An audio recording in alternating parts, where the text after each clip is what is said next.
Welcome to RidgeLife. I'm Tim, and today on Ramblings, it's shocking. That's for sure. Woo, guys. Well, one thing is hot.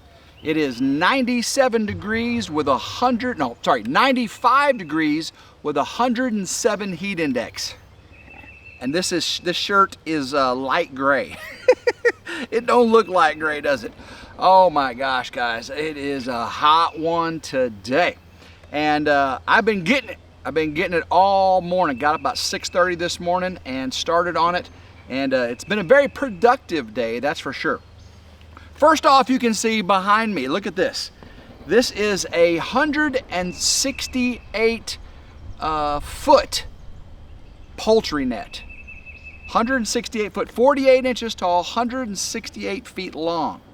That's 14 yards by 14 yards by 14 yards by 14 yards in case you need to do the math. It's shocking. 6,000 volts, actually over 6,000 volts. Ask me how I know. Woo! I'll tell you right now. Morgan's actually up here right now, and I got his dog. You may see his dog Baron walk behind me here in a second. And I have the fence off. So if Baron tries to get in, look. Okay, it's off, it's off. Don't worry about that. Why do I have the electric fence up here? Where am I? Well, I am on top of the ridge. The ridge crib is right there. And I don't know if you can hear the air conditioner going. Solar's working fine and dandy. I got up this morning and air conditioner was going. I was like, thank you, thank you, thank you. Went out and had 30% battery left on the main battery unit. Man, that's what I'm talking about. This losing battery power every night. Oh, I'm glad that is over with. I'm glad that is over with. Whew. That was tough. That was tough. As hot as it's been, waking up middle of the night, and it's just, of course, the CO alarm going beep beep beep. I still got to fix that though, because if it does trip out, the camper battery will still not. It only lasts like 30 seconds. But I've got a brand new lithium ion phosphate battery, and I'm gonna be. I gotta do some modifications to the ridge crib to get that battery to fit. So I'll be doing that very soon. So. That way, if I do lose power, the fan and all that stuff, the AC, the refrigerator can still run off the propane, as you know, it switches over to propane. But you got to have the DC, you got to have the battery for it to do that. So that's another project I'm working on. As long as it's not raining, I'm going to be working outside. As soon as it starts to rain, I'm going to be working inside on that power shed. It actually rained, oh my gosh, what did it rain the other day? It rained 1 inch in an hour, but it dried. I mean, but it cleared right up and it dried. I mean, the ground is mostly dry. I can use the tractor now and not rut up their yard too bad. There's still a few wet spots, but so why do I have the poultry netting up here? This electric fence. Well, do you hear something? Do you not hear something? I don't hear Elvis. Where is Elvis? Well, Elvis is not at the ridge yet. Because before I moved Elvis, his ladies, Ginger and Sylvia up here, and before I moved the rabbits, that would be Queen Elsa, Gray, and Ginger, before I moved all of them up here to the ridge, I wanted to make sure that I had room for them, for one thing, to be safe, right? Out here in the woods and everything, there's dogs, there's coyote, there's bobcat, there's raccoon, there's possum, there's skunk, there's just and wild dogs, feral dogs that just run around everywhere. So I had to make sure that they were taken care of, right? So this poultry netting, this 6,000 plus voltage poultry netting, is going to make sure that happens. Because what I want to do is, when I bring the chicken coop up here, I want to be able to let the chickens roam free. And this is a big area, 14 yards by 14 yards by 14 yards by 14 yards, roughly. And there's bugs and there's grass and all that. So luckily, they'll be able to get all that little scrumptious stuff they want. And And of course the rabbits, I can have the underpinning of the rabbits off and have the rabbit hutch in here, and the dogs and the coyote and the raccoons and everything will stay away from the rabbits. So that is why I'm doing this. And this, I'm not done. Of course, you don't hear Elvis yet, right? I just got the fence wired up, set up and everything. And this is a really, really nice one. It's by Rent-A-Coop. I got it from Tractor Supply, and the controller on it, the battery's solar powered, got 100% off grid, guys. Ain't nobody got time for city power. But I got a voltage tester for it. I got a gate entry for it. It's just really nice. I can't wait to show it to you. You'll probably see this video probably Saturday or Sunday. I still have to finish bottling honey. Did I get honey? Oh my gosh, did I get some honey? Did I get stung? Did I get attacked? Well, some of you already know the answer to that.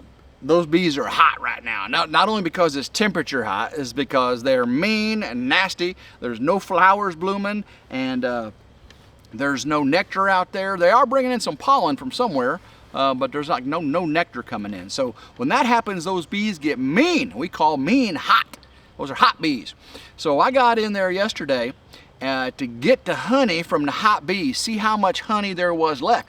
See, normally I pull the honey off, late spring, right? They just work gangbusters making honey as the pollen, the nectar flow and all that stuff. And then as the nectar dries up, they start eating their honey. So you got to pull it off before they eat all their honey, all your honey. They got honey for them and they got honey for you. And you'll have to see tomorrow how much honey they left for me. That's what I'm saying. You'll have to wait and see.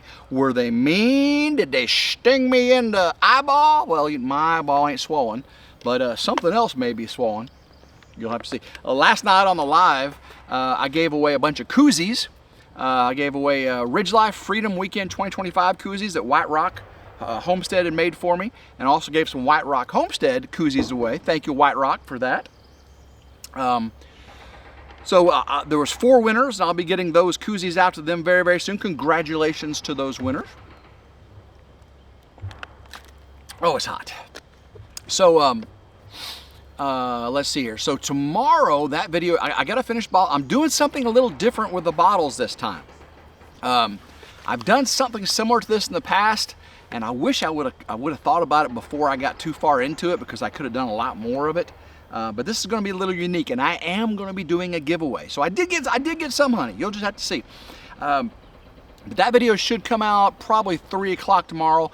I don't foresee anything that's going to stop me from finishing bottling that honey. When I harvest the honey, I always wait a day at least to bottle it. When I got it in the bucket, I want all the bubbles to come to the top, so it's real clear, smooth honey. Okay, so that's why I waited till today to bottle it. As soon as I get done with this video, I'll get it uploaded to you. I'm not going to bottle the honey until later in the afternoon because I got so much more to do today. While Morgan's here, I need help with the chicken coop, right? I have to get the chicken coop up on a trailer in one piece and bring it up here. I've got to get the rabbit hutch on the tractor and bring it up here. And I got to get all the water set up, the automatic watering system, the feeders. I got to get grain bins, feed bins, and everything. And I've got water from the well. I made sure I put this area really close, so I've got a hose from the well. Again, I'm 100% off grid, so I got to turn the generator on before I can get water. But the hose is right over there, so I can get water in here, not a problem, fill up their waters. I really think you're going to be excited when you see it, because I'm in the shade right now, right? And it's all morning through most of lunch, it is shady in this area. So the rabbits and the chickens will have shade almost all day. And then in the later afternoon, the ridge crib will block the sun. So there's only going to be a little window where the sun's coming in on the chickens and the rabbits. I think they're really gonna like. I think you're really gonna like it. If you saw Freedom Weekend video where Auntie Ann was parked, we're very close to where Auntie Ann was parked on the ridge. So Auntie Ann knows exactly what I'm talking about. It's really where Auntie Ann's truck was. Her camper was over there, and the truck was right where I'm sitting right now. So Yeah, this is really nice. Oh gosh, while I was putting this fence up, it got stinky on the ridge. Oh my gosh. Yesterday, I had Safety Quip come out and service the porta potties, but they only did one porta potty. And I was using the one over here closest to the ridge crib. I moved them, all right? I once Freedom Weekend was over with, I moved them to the gravel because I didn't want them having to drive through the mud, the dirt and everything. So I moved them to the gravel. When they came up, they only did the one over by the solar carport. They didn't do the one back behind the shed over here closer to the generator tent on the east side.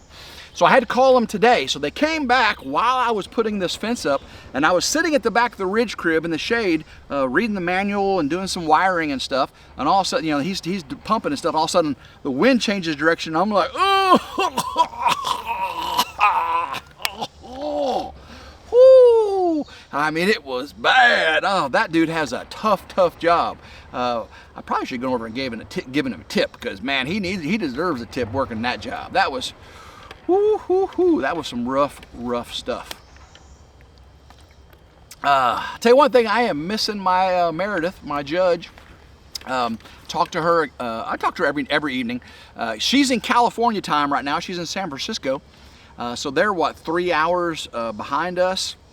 So it's late in the evening when she's coming in from all her work events and everything.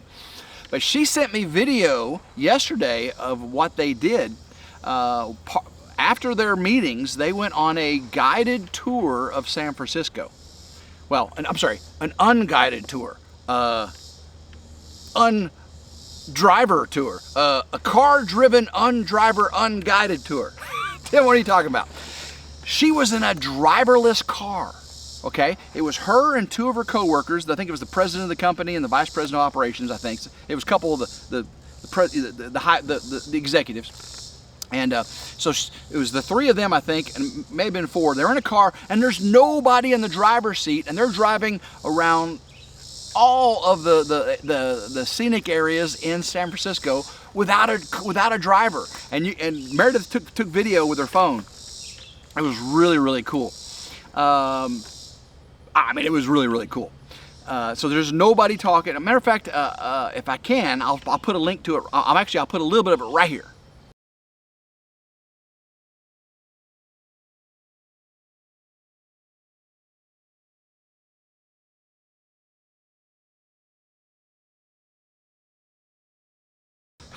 That was cool. I cut the audio out because they were talking and stuff and everything. So, but yeah, they were just driving around. You know, oh, that was so cool. She saw some beautiful sights there in San Francisco. She said it's so foggy and it's in the 60s. I'm sitting here, it's 107 heat index, and she's in San Francisco, California, and it's in the 60s. Oh my goodness! I wish. Well, I'm gonna say I don't wish it was in the 60s here. I do not want winter to get here. Spring and fall are nice. Summer is hot, but winter, it's harder to do work for me in the wintertime when it's just unbearably cold. At least in the summertime, I can take some clothes off. I can go in and cool off and everything. Drink some water.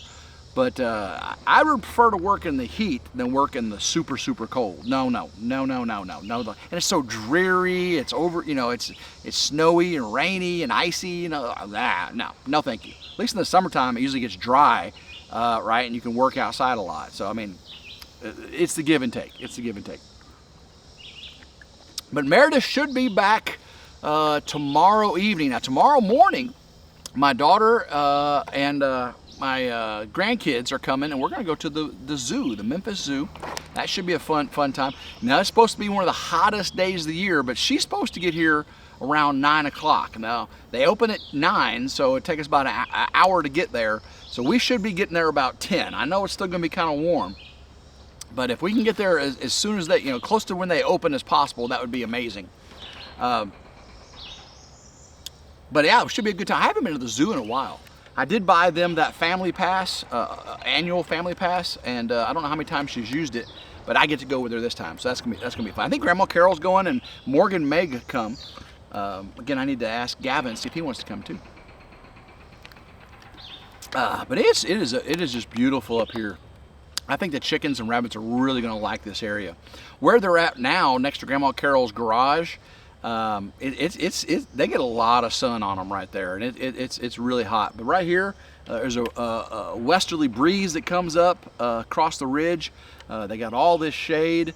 Now it is all woods behind me, so there's predators out there. But I think this 6,000 volt, oh, no, I'm just kidding, it's not hot. This 6,000 volts plus fence should do the job.